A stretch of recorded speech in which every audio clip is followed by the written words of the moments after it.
Today we're going to be taking a look at the Blueprint Air Max 1. This was a special premium release for Air Max Day on March 26th, and this pair in particular was the North America exclusive. My pair just came in the mail and I'm excited to give you guys a full in-depth review of this shoe. And if you didn't know by now, my name is DJ and this is the DNA Show.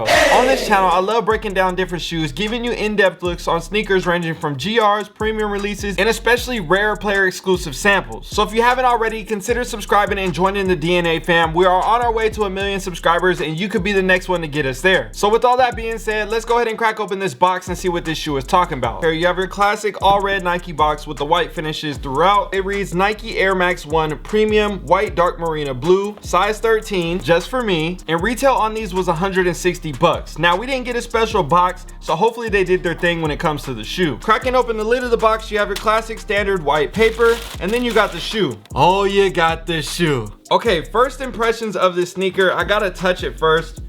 Honestly, these are not that bad. They feel pretty good. So before we get into breaking down the styles, cuts, and materials, and I give you guys my opinion and share your opinion and talk about the resale value and everything like that, we got to talk about the history first. When it comes to the Air Max 1 in particular, this is a very iconic model dating back to 1986, and I even had the opportunity this year to go inside of the DNA archive and learn a little bit more about the shoe. And if you guys haven't seen that on Sneakers app, make sure you go check it out. I'll put the link for you guys down below in the description as well, and I'll try to get some more videos from my experience inside the DNA archive on here on the channel as well, so stay tuned for that. Now the reason why this pair in particular is so special to the sneakerhead community is because these released on Air Max Day, and like we said before, this was a regional release. So you had the European market, the Asian market, and the North American market, and each one of those markets got a different type of Air Max 1 released to that area. And honestly, when I think about the three pairs, I like the Blueprint version the most. Let me know what you guys think about those down below in the comment section. So now that you know a little bit about the sneaker, there's going to be more details that will unfold on this shoe as we start breaking it down, so I'll save those for a little bit later in the video. But for now, let's start with the bottom of the shoe and work our way up and go over all the styles, cuts, and materials and all the cool details along the way. Starting with the outsole right here, as you can see, you have your classic Air Max 1 bottom, but this is a very different bottom. We have a translucent blue outsole, which is something a little bit different than we typically get on the classic Air Max 1 outsole, and these actually glow in the dark. So as you can see right here from the B-roll footage, the shoe is glowing in the dark and the air bubble glows in the dark on the inside where the bag is at. So this is definitely another nice addition to the sneaker, saying that we're already starting from the bottom and it's looking good. So typically whenever sneakerheads have the opportunity to grab a shoe that may have 3M or glow in the dark or a gum bottom outsole or something like that, they always tend to love it, especially with something that's so subtle like this that not that many people even knew about. Let me know down below in the comment section if you had already known these glow in the dark. I posted some polls on my story. These are the results based off of what the people said, if they knew or didn't know that the shoe glowed in the dark. And again, there's nothing wrong if you didn't know. Now going up to the midsole right here, you got your white midsole, and then the air unit, like we said earlier, it looks white but it also glows in the dark. And then onto the upper, the upper, you got a mixture about 3 to 4 different materials. We're gonna start with the baby blue suede that we see right here around the toe, and the mud guard on the sides going around the heel. This feels really nice, and hopefully you can see this with the in-depth photos or the enhanced shots just based off of the feel of the shoe. Now going to the vamp on the front end of the shoe right here, you have your white mesh that is very similar to your classic OG style Air Max 1, which I really like that addition. And then you have a gray suede, and then on the swooshes, this is a little bit switch up. On the right side or the outside of the foot, you kind of got this blueprint right here that is the blueprint, and then on the inside of the foot where the swoosh is at, you got your grid right here where you typically would sketch on a blueprint or something like that to kind of create that sketch of a sneaker, or you know, whatever it may be. And then another nice addition around the collar of the shoe, we have a white premium leather that wraps around that with the baby blue sock liner. And then let's talk about this tongue real quick because it's got that white premium. Man, these feel really good, honestly. It's got a premium white leather on the tongue as well, and these have a pair of standard baby blue laces. And on the end of these laces, let's pull it out real quick so you guys can see.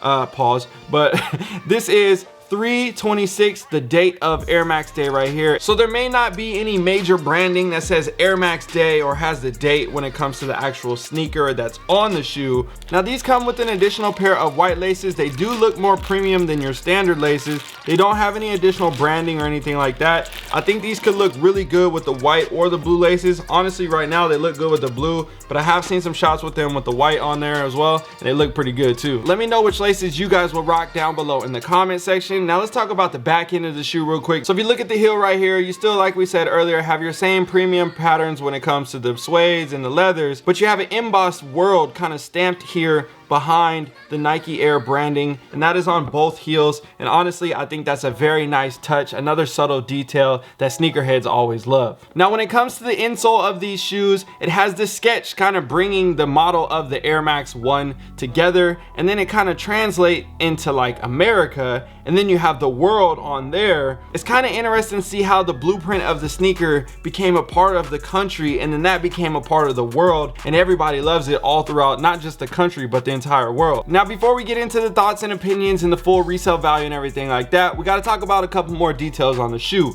You have your navy swoosh right here, stitch on the front end, and then on the top of the tongue, I didn't get to mention, but you probably saw it already, you have that same plastic material with the grid on it, just like you saw on the inside of the swoosh right there. That is also here on the tongue, so definitely another nice addition to the sneaker. But I know sneakerheads, they may wonder, with the plastic on the swoosh on the inside of the foot and on the tongue, could this potentially yellow over time? Maybe 5 years from now, 10 years from now, 15 years from now, 20 years, who knows how long it's going to be. We shall see when that time does happen, but that is always something to think about when you think about a sneaker that you get in current time and what could potentially happen to it over in the future. But because it's such a small hit on the tongue or on the inside of the foot, you never really see it that much, and I don't think too many sneakerheads really have a problem with it, but it's always something to think about. So now when it comes to my personal opinion of this sneaker, I think it's really nice. I think it's really good. I have no problem with it. I would give these a solid 8 out of 10. I think the colorway is clean, but again, I don't think these are the best Air Max 1s ever, and I don't think that they are the best Air Max Day Air Max sneakers. So because of that, I'm gonna give them a solid 8. But I can't say I rank these at the #1 Air Max drop of all the Air Max days that we have seen, but I still appreciate the shoe, and I'm definitely glad to be able to add these to my collection and be able to purchase them for retail and not have to worry about the resale value, which comes next. But we have to talk about you guys' opinions first. So if you haven't already, make sure you follow me on IG so you can participate in the polls and see all the results here on the channel. But basically, I asked a simple question: is the shoe fire or is the shoe trash? This is what they said. 90% of the people chose fire and 10% of the people chose trash. And honestly, I understand it, but I was not expecting to see these in the 90th percentile. As you guys know, we do the poll for every single sneaker on the channel every time we do a review, and some sneakers fall in that 80 percentile range. We even see sneakers fall in the 40 percentiles before. So I'm not saying this was a 40 percentile type sneaker, but I was thinking something like 82% or something like that. So to see 90%, honestly, I'm pretty surprised. And again, don't get me wrong, there's not like there's anything that I really dislike about the shoe. It's just not my favorite. So with all that being said, let me know what you guys think down below in the comment section based off of how I feel about it, or if it even matters. It doesn't really matter how I feel. Let me know how you feel, honestly. And then the percentages, what do you think about those percentages? I would love to hear what you think about that. We always have on average about 3,000 to 5,000 people enter into the poll, sometimes 10 or more thousand people into it. So I feel like the results are pretty valid based on how many people enter. Now when it comes to resale value on this sneaker, retail was 160 bucks. These are currently going for around 230, something like that when it comes to a size 13. Obviously it's going to be different relative to your size, so you might have to do your own research, but we always know a size 13 is always just a little bit more expensive, so always take this with a grain of salt. But either way, these are hitting for around 230 bucks right now, and they were going for around like 350, something like that, or just a little bit after the release date. So the price is starting to settle now that everybody's getting their shoes in hand. As you can see, I just got mine in the mail from Sneakers app, so I get it when it comes to that. But the question that a lot of people are asking is, what is going to happen with these in the future? Like I said, we're going to have a risk of potentially yellowing, which may be 5 or 7 or 10 years from now. But besides that, I think because it's an Air Max Day release, typically the value is going to always shoot up closer to Air Max Day, and then it's going to settle down again. Each and every year it's going to do that. But these are going to gradually, I think, go up over time. Maybe 30 or 50 bucks now, 30 or 50 bucks later, 30, and then next thing you know, you're like, oh, the shoe's 350 bucks again, or oh, that shoe's a $400 shoe. But just based on the demand behind the Air Max 1 itself and how this is such a clean colorway, I could easily see these being a mid $300 sneaker down the line. So if you want to get these now and you think it's going to be worth it and you want to not have to worry about paying more in resale later down the line, I think it's probably worth the cop, to say the least. And you probably could even find these these for just below 200 bucks or something like that.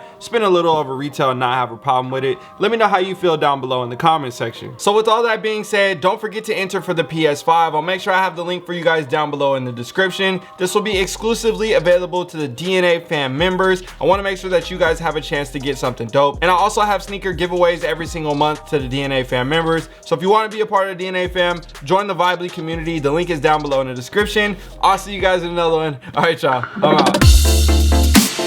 Yo, if you enjoyed this video and want to grow your collection or make extra money on the side, I built a VIP mastermind that will teach you everything that I've learned about growing my sneaker collection over the past 15 years. This will also give you access to the DNA fam in my VIP community where we talk about investing outside of sneakers. And don't worry, if you don't plan on joining the VIP community, it's okay. I also set up a private DNA fam community that gives you access to all the behind the scenes looks from the studio and multiple chances to win free sneakers and gear from weekly and monthly challenges. So all you need to do is click on the link down below in the description or the first link pinned in the comment section. That will get you set up and into the community. I'm excited to see you guys on the inside. If you made it to the end of this video, drop a comment down below and let me know what was the first year that Air Max Day started. There's only one answer, so hopefully you guys get it right. All right, y'all.